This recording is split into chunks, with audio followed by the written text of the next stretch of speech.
You're watching our Quad Cities News this morning on Local 4. It's National Ag Week, a time to honor those who raise crops and livestock. Today we're speaking with a 6th generation farmer, Neal Keppy. Thank you so much for joining us this morning. Thanks, Brittany. Of course. Now first tell us, so farmers are gearing up for planting season, so what does that all look like and what does that entail even for you?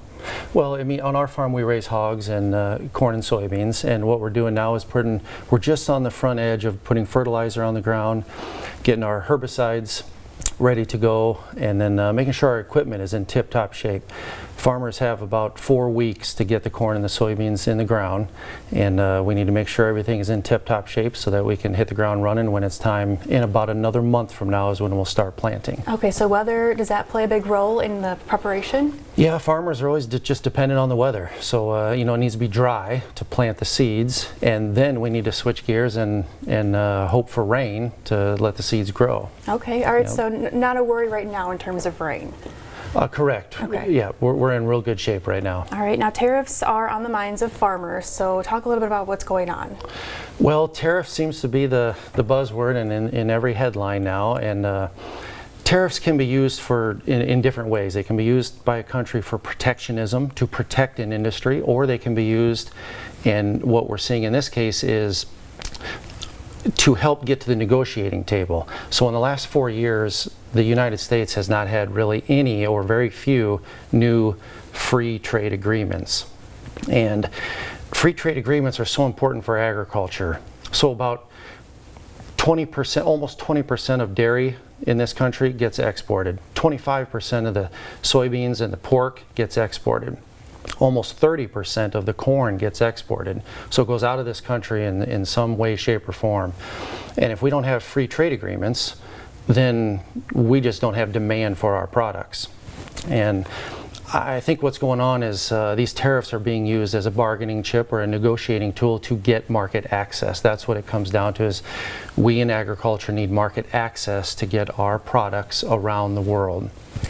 So how would that affect prices, the market, and everything else that kind of dominoes effect into that? Well, good question. So farmers, we're on both sides of this thing with the tariffs because we're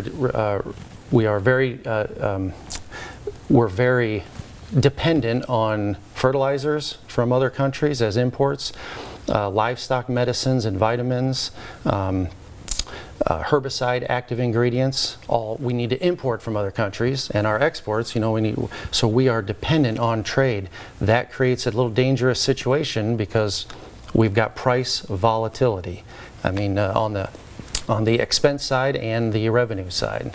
So it's a bit of a dangerous situation. I hope it's short-lived, and I hope it's not too volatile, but you know, a little bit of this is we're going to have to wait and find out too. So farmers basically have to stay optimistic through this. So how are you going to stay optimistic?